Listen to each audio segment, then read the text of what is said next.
Hello, hello. I'm Tracy Pierce, and thanks for joining me for this series of free mini animal communications. So, this series was really born out of what was happening in the United States during the coronavirus when it first started to show up here, and places went into lockdown, isolation. I noticed that it just seemed like life was so different. And I wondered what the animals thought about that, both the inside and the outside animals. So that's how this series was born. I just started recording, doing these videos, interviewing animals, letting them share their wisdom with us. And it was really, really interesting. And, as now we're in July here now, 2020. Maybe in the United States, things are still a little weird with the COVID and lockdowns and coming in and out of them. But I still am really curious about what the animals are thinking, and my animal friends have encouraged me to keep doing these videos. So that's what we're going to do. So today, let me pull up a picture of our interviewee. We've got a little moth we're going to talk to. Now, I'm not super savvy on different kinds or species, knowing the names of them necessarily, so I don't know what kind of moth this is. At this point in time, maybe I'll check it out, but this is a smaller moth. I would say it's smaller than like a typical adult thumb, let's say. So how I'm finding these animals is really, it's been a lot of wild animals the last couple months. And really what I'm doing is I'm going out for a walk. I'm kind of holding this question up in the ethers, or, in the air, if you will. Like, are there any animals who would like to share their wisdom with us? And if so, please present yourself for a photo. So this moth came forward. So let's go inside and see what it might like to share with us today. So I'm just going to be quiet for a moment.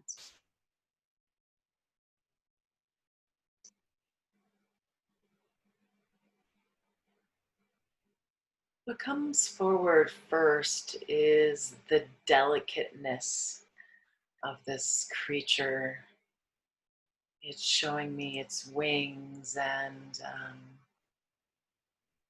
how thin they are, how delicate they are. Yeah, it's really showing like everything about being a moth is kind of delicate and light and airy.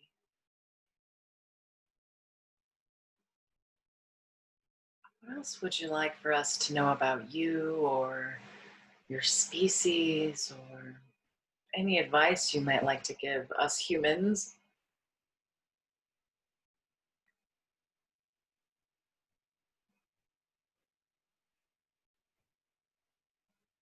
So it's really encouraging us to bring more lightness into our lives. It's showing times here on Earth right now are very heavy, is what it's showing. There's sort of this kind of pulling down nature about it. It's almost like it's showing our uh, it, it's almost like it's just like pressing us down into the earth kind of feeling.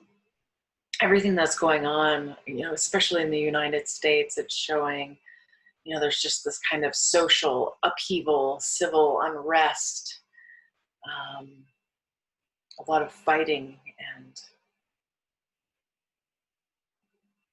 confrontation.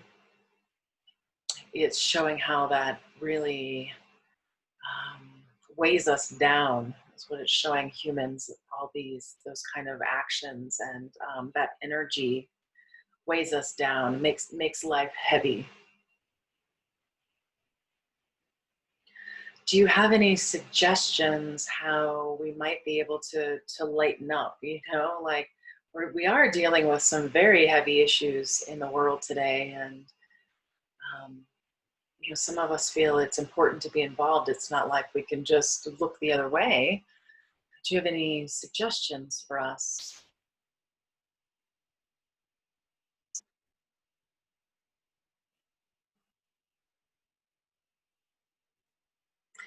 So it's showing it's kind of listing this exception a little bit. It's just like, unless you're somebody who is very, very active in like the Black Lives Matter or any of these other things around the coronavirus or political things that are happening, saying, unless you're somebody who, like, that's your job, this moth is encouraging us to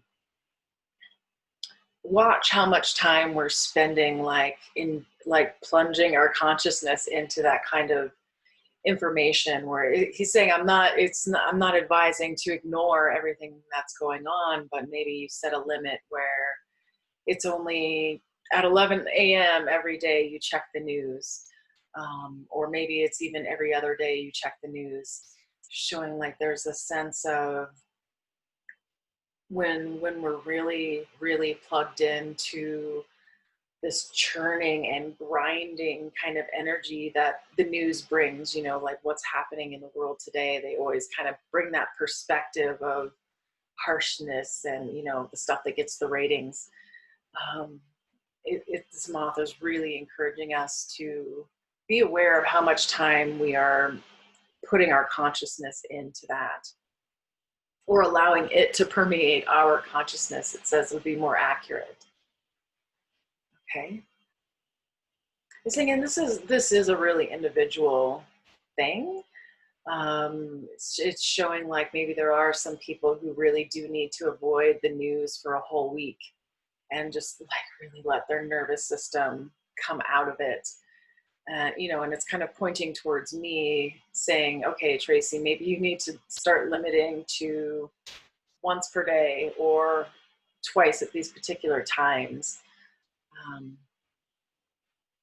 Turn off the news alerts. It's telling me, okay, yeah, I can work with that.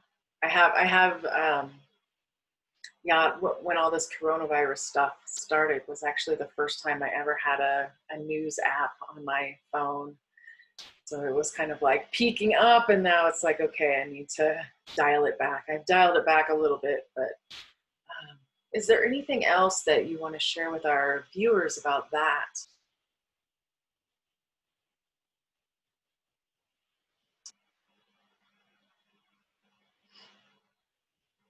It's showing, you know, it's not just about like escaping what's happening.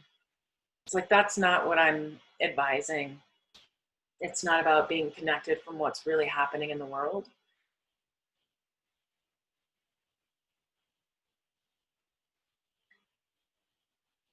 Is there more? I feel like maybe did I miss something there, or it's like, no. Um, Finding these lighter activities, it's not just a distraction. It's showing how there is nourishment, and it's not, what's the right word here? Show me again. Like it brings lightness into our beings, to have these kind of playful, childlike moments.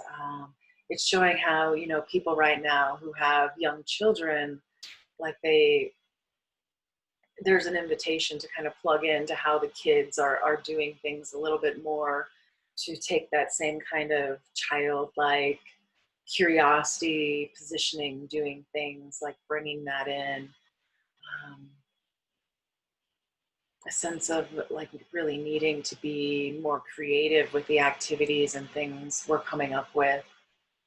Yeah, it's showing me, I was reading a news article this morning about how in certain areas of Colorado, they're thinking about closing beaches and lakes and things like this just because of spread of coronavirus. And this moth is showing how this whole global situation is an invitation to shift how we think about our activities and who and what we're interacting with. And he's saying the world as a whole could really do with more childlike fun kind of activities. showing there's this, it's almost like global vibration of seriousness or something, like this global seriousness layer that's vibrating out around the world around this coronavirus situation. And showing how sometimes when things get serious like that, it's almost like they get kind of stuck and heavy. It's showing like the seriousness kind of landing and like pushing down on humans.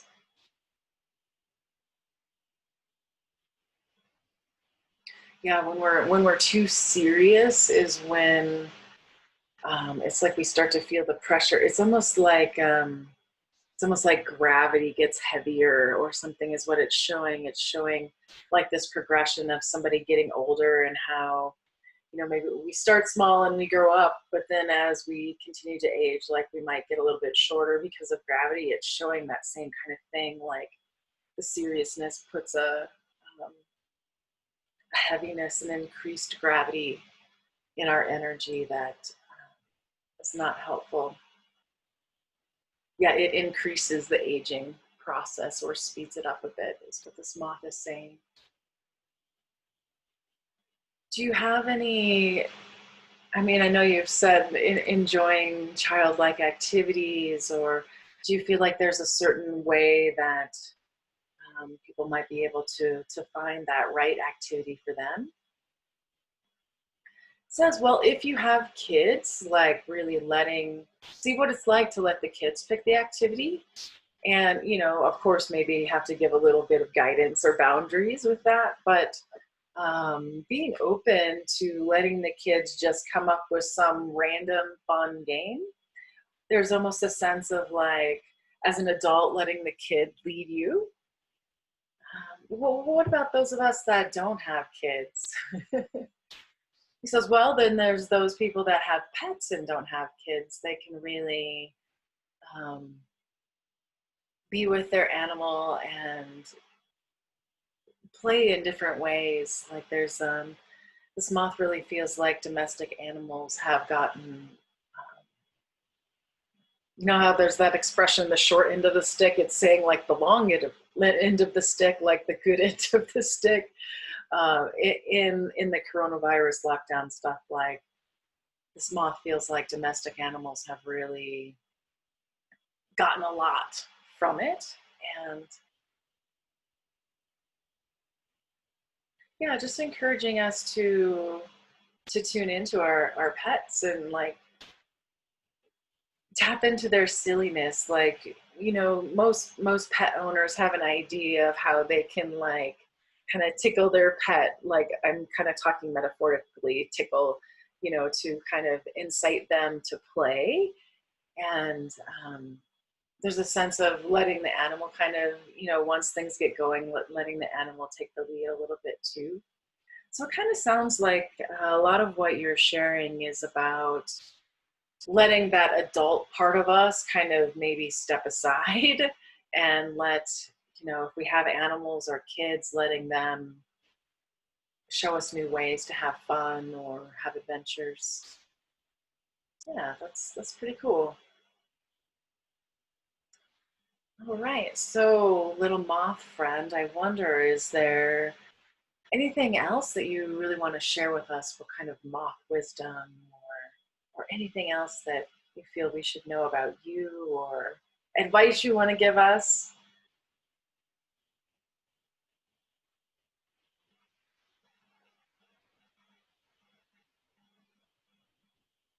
So it's showing me something about space, and you know, it's showing the moth like when it flies, its wings can be totally extended, and it is showing something about how you know, with the pandemic and lockdown things, there have been a lot of people who have felt like their wings have been a little crunched in on them.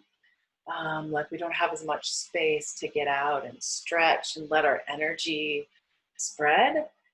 Um, and I definitely agree with you. I have certainly felt that in my own energy. And if anything, like bringing my own energy in a little bit Is there anything else you want to tell us about that or advice?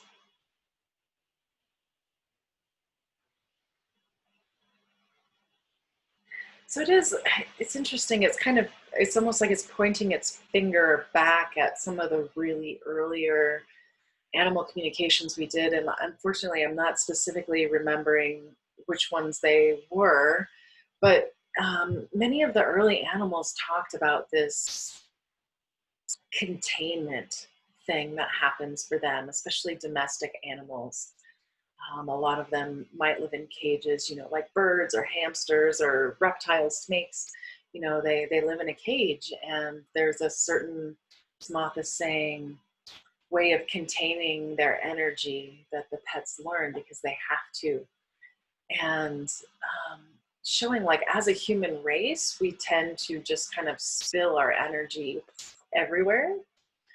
And yeah, it's almost like we don't care or we're not aware of how those energy flows out from us really affect other people. And this moth is showing, especially for those of us who um, have been in quarantine or isolation with other people, how much maybe how our how our energy is affecting, because we're contained in a home usually, that's smaller, and maybe we're not going outside as much, that the energy flows between people have been hitting each other even more. So there's almost a different way that we're learning how to hold our energy in containment. um, this month is showing like he feels like overall there is a really like good something happening because of that. There's like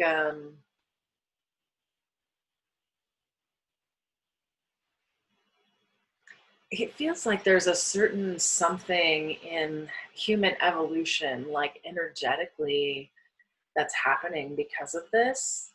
Um, and it's showing me how, like, one of the things I've been thinking about is how all this coronavirus stuff could lead to, being things are way more VR, virtual, than they ever were before, to the point of like, maybe we eventually we just have our VR pods at home and our avatars go out and walk around. Like there's plenty of movies that are made around that. And this moth is showing like there is something energetically happening in the evolution of the human race that it very much could like put us towards that more virtual way of living. But there's also this possibility of just humans learning something about how they're holding their energy, how they're affecting other people when they're holding their energy. Like there is this invitation.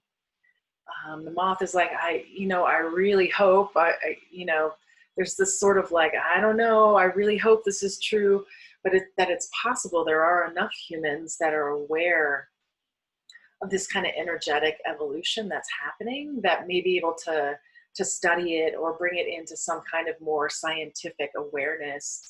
The moth says there's a lot in science that hasn't been developed around how energies work. It's, there are a lot of things we can't see or measure. There haven't been the proper instruments developed yet in order to measure these kind of things.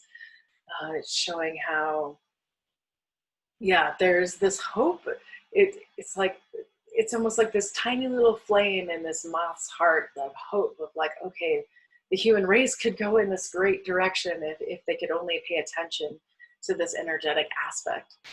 But it is showing like there is this possibility of going down a more VR kind of life that could be, it would really be a completely different evolution of the human race. Yeah. That it's kind of mind blowing to think about, and it's interesting the way you describe it. All right, my little moth friend, I see we're kind of coming to the end of our time here today. I wonder, is there anything else you want to share with our viewers about you, about anything really? This is open for you.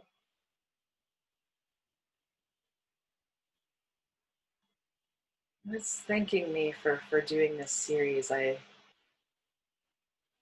it thinks it's really interesting, all the different kinds of animals we've gotten to talk to so far. And it's encouraged me to keep doing this, keep doing it. I know, there's more and more animals that come to me. I'm sure we won't run out. So thank you, little moth friend. So thanks for joining me for this video series, and I hope this was interesting to you. And there's plenty more videos with other animals if you're curious what a ladybug or what a bumblebee or what a domestic cat might think. There's all kinds of different videos on my YouTube channel here to check out. So I hope you'll join us again sometime soon, and until next time, take care and be well.